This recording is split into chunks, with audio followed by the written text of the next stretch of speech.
ever since I saw the trailer for Death Stranding 2, I just remember being kind of disappointed. Like, first of all, why are you even making this game? The first game already had the perfect ending. Everything was fine, more or less. Everything was resolved. No, now we have to have a second game. We have to bring back the fucking actually retarded villain from the first game, who's literally just like, ah, I want to kill everybody, and I'm gonna torture Sam for no reason. You know what I mean? Like, it's just, like, are we fucking serious, bro? Are we fucking 5 years old? Like, that's the story you want to tell? Okay, dude. Okay, that's great, Jimbo. That's fucking good job. So I didn't really have very high expectations going into it, but I do just have, like, a huge amount of respect for Kojima, because, like, the stories of Metal Gear Solid 5 and Death Stranding, like the first game, I mean, are, like, so fucking profound.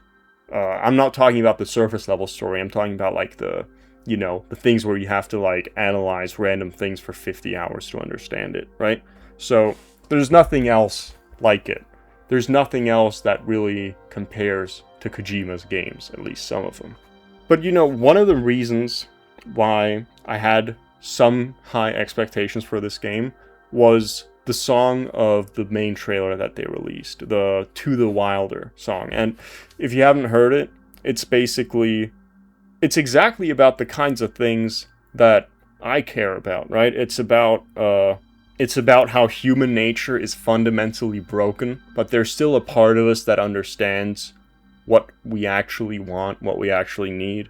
So you basically need to reconnect with the wilder, more animalistic side of yourself, and otherwise we're pretty much fucked, right?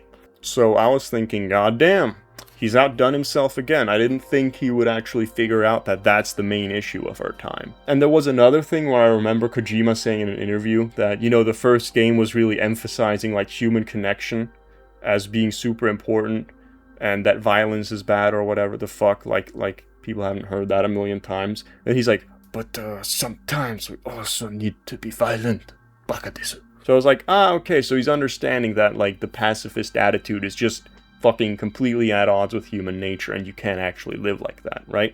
Because even in the first game, it was like, Sam is enduring all of this pain and all of this hardship, and then it turns out that he was lied to about the reason why he should do it to begin with. If you don't know, he was trying to save his beloved sister from the evil terrorists, so he went all across America to go save her. But it turns out she was never even captured, and they just lied to him about it. But then he just keeps going anyway. like why? I genuinely, why, Jimbo? What the fuck are you trying to say? I know what he was trying to say, because Sam was based on, the blue-collar worker archetype keeping society alive. So he was like, it's noble. It's noble to endure, even if you don't even know why, and if you don't feel any emotional reward from it, and you don't see what purpose you're serving in this fucking fundamentally broken society and culture, right? You just work anyway, and you just exert effort anyway, and then everything's fine. You just ignore your inner thoughts and just work, bro.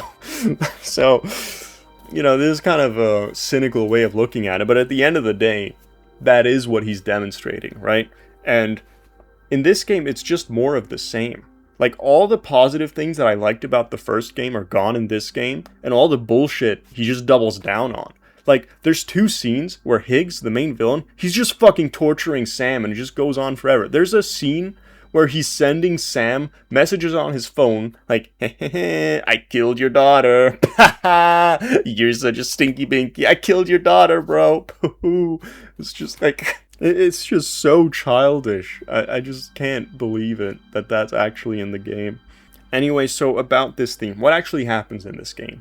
Long story short, Sam's living with his little daughter, his little Louise, and everything's fine. And then his friend from the previous game, Fragile, she shows up. Because in the first game, he went off the grid. He's like, fuck this government job bullshit. I'm going with my kid away from all this. So he's basically living right on the Mexican border.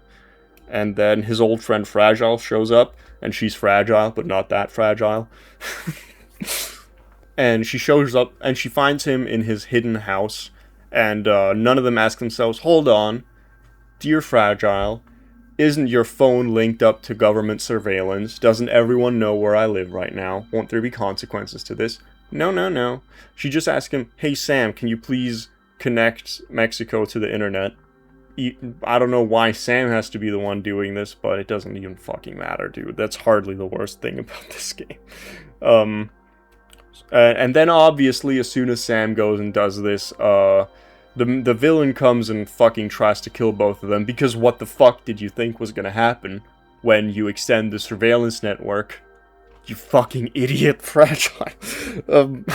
Anyway, so Sam's daughter dies. I mean, not really. Technically, she just gets teleported away, but he thinks she's dead, right? And then he's very sad. He tries to kill himself, even though he's immortal. And then he kills himself so many times. He has gray hair. Everything's just horrible. And Fragile doesn't even fucking apologize for this. Like, she shows up, gets his daughter killed, and then she's like, Sam, stop hurting yourself. I cannot look at you shooting yourself in the head any longer. And then she's like, hey, come on my ship, Sam. We're gonna do the plot of the first game again, but in Australia this time. And then he's like, okay.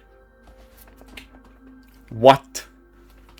Also, his brain basically hallucinates that the BB pod that he had in the first game, that Louise is in there again. So it seems like he has the child from the first game again back inside of the pod.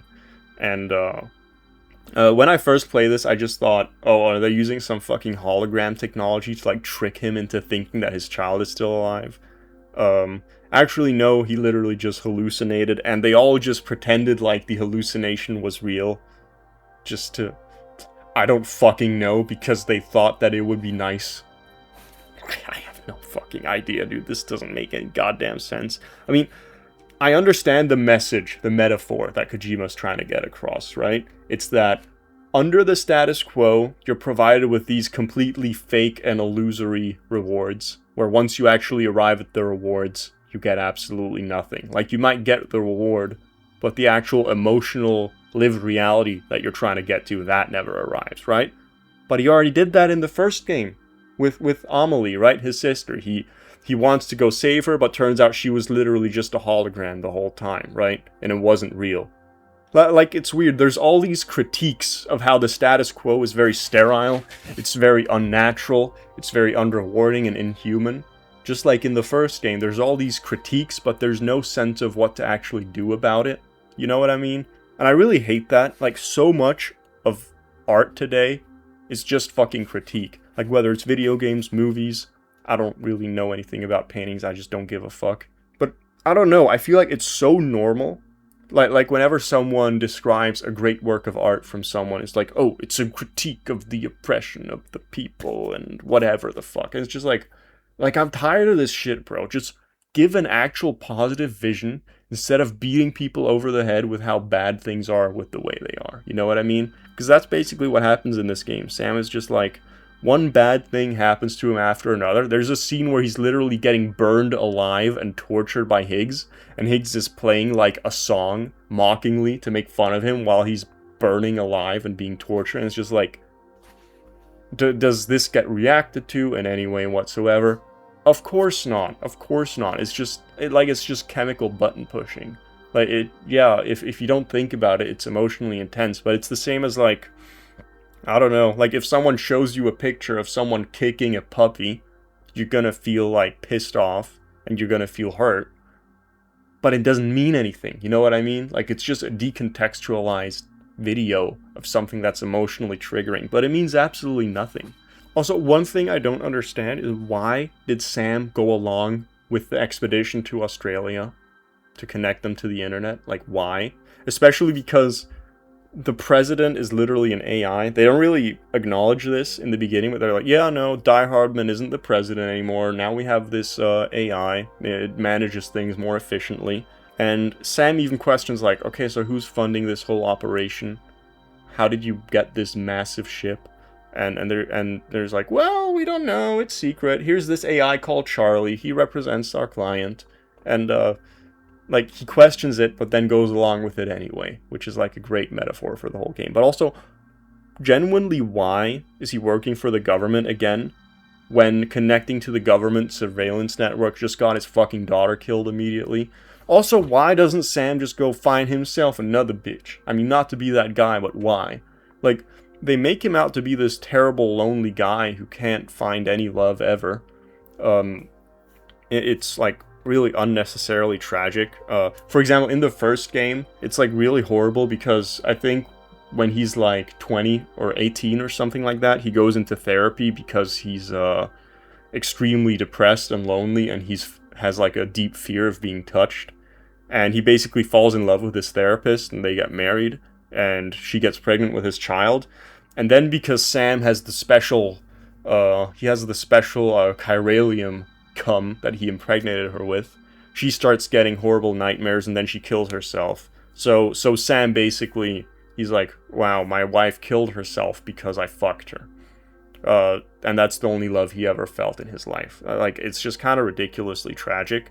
But then they retcon it so that his wife cheated on him with another client. Like, why? Why ruin this, like... You had this original story of, like, genuine devotion and emotional intensity, and you just replace it with this high school drama. Like, are you retarded, bro? Anyway, why can't Sam find another fucking girlfriend? He's the son of the president, has fucking magical powers that make him immortal. He indisputably, like, this is not hidden in any way, he indisputably saved all of humanity from extinction in the first game. He's super muscular, super strong, right? Theoretically, women should be fucking throwing themselves at him left and right, but no, he's just this lonely loser. Fucking inexplicably. Anyway, what's the moral of the story? Like, okay, I've complained about a lot of things. What ultimately is the moral of the story? So it turns out after Sam connects everyone to the internet that, the AI has this plan of turning everyone into, like, you're just gonna sit at home and you're just gonna be pumped full of drugs, and we are gonna take care of everything and make sure you guys can be alive forever, right? So basically, the AI that's trying to control everything is like a representation of, like, the sterile, rational approach to life, and how trying to solve life just leads to, you know, making it even worse, if you know what I mean. And again, yeah, it's a critique of the sterile modern environment, but it doesn't provide any solution. The way that I hope the rain isn't too loud. The way that the AI gets defeated in the end is because Die Hardman, the president from the first game, he had this secret plan, and then he fixes everything immediately. It's kind of anticlimactic. He's just like, the AI explains his whole big plan, and then Die Hardman's like, no, actually, I knew you would do this, and now you're dead. and he goes on this speech about how, like, yes, we should not all just sit at home and do nothing, because movement and doing things is something we all crave, and it is good, and it makes us human. So is that the moral of the story? Like, yeah, the system is inherently sterile and terrible, but, you know, just try to make it nicer. Just try to be a good person within the terrible, sterile system. And, you know, I feel like in half of all Japanese media and stories, this is the moral of the story. You know what I mean? Like, they're very... I guess it's just hard for them to imagine anything else. So it's weird. Like, the current way of human life and human nature is clearly shown to be broken, but then none of it is addressed in any way. And you know, the ultimate ending, the final scene is just that, turns out Sam's daughter is actually alive after all, and he saves her again. There's this I laughed so hard. There's this scene where Higgs is again trying to delete all of humanity through the, you know, magical whatever the fuck, it doesn't even matter. And he's basically using Sam's daughter as a catalyst to make all of humanity die, right?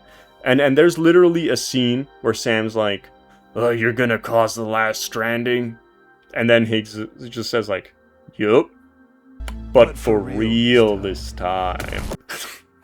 I have never in my life laughed harder at a line of dialogue in a video game, because me and my girlfriend, while playing this, we were both kind of like, what the hell is this plot? We were making jokes like, oh my god, it's Higgs, but for real this time. Holy shit, Sam's dead, but for real this time. It's the Death Stranding, but for real this time. Because, you know, by the end of the first game, the Death Stranding was over. Everything was resolved. The Death Stranding was over, but they brought it back. But it was, so it's, you know, it's the Death Stranding, but for real this time. I was kind of thinking at that point, is this game supposed to be bad? Is this like The Room? Or something like, is this satire? And if so, if this is just satire, why did Kojima spend 6 years making this fucking game just to make fun of himself? You know what I mean? I don't know, dude. So yeah, at the end of the day, there are all these hints. Like in the music, in the themes of the story, in the cinematography of like, yeah, this pacifism thing is just kind of stupid. Like, violence is an inherent part of human nature. And we either reconnect with our inner nature, or we're just gonna slowly go extinct because of, you know, this sterile, fucking suffocating system that we've basically imposed upon ourselves. Because that's what happens when you get stuck in rational thought, right? All of these points are, like, hinted at. But then in the end, it's just, yeah. For example, throughout the game, there's all these scenes, like, on the ship, like when you go to your bed or whatever, there's all these scenes where there's the crew, and then Sam goes and says hi to the crew, and maybe it's supposed to be like these wholesome little, look, they're all hanging out, right? But I thought, while I was playing for the first time, this is like so fucking awkward, and it feels so fake. Like, all the things they say to each other, like, it just feels like this fake politeness. Like, I don't know, like, I would feel so uncomfortable if I was in that situation. And I thought, again, because of all the themes that are brought up implicitly in the game and in the music, okay, so at some point there's going to be like a rug pull. There's going to be a moment where like, you thought that this was acceptable? You thought this is the kind of life that you should settle for? No, now there's gonna be something actually good, right? Now Sam is actually gonna live life the way it should be. Now, I don't even know what specifically that would mean, right? But I was thinking that that's the kind of resolution that the game was constantly hinting at, right? Like, you start out with all this fake bullshit, this fake social behavior, the fake motivation to accomplish things that don't matter. And then it's resolved by finding an actual purpose, and actually connecting with people that you actually care about, and not just these random crew members that are just introduced to you with a fucking backstory, but that, you know, you never talk to or interact with in an organic way, like Sam doesn't, you know what I mean? So again, I expected some kind of resolution, but no, it just never happens. Like, in the end, it's just like, and we're all friends, and we like each other so much, even though, like, dude, did we fucking watch the same cutscenes, right? There's like one specific scene, I'll just play it now, where this character, Rainy, she's Rainy, but not that Rainy, and I don't remember what they're talking about with Sam, and then at the end they're like, bye now, like he's this fucking annoying guy that they wanna, I think they asked him to take a picture, and they're like, okay, thanks, bye.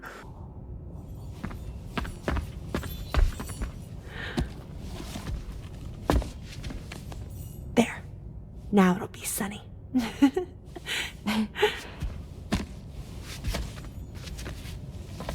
Bye, Sam. Bye. That is not the end. Welcome back, Sam. You should get some rest. All right. Good night.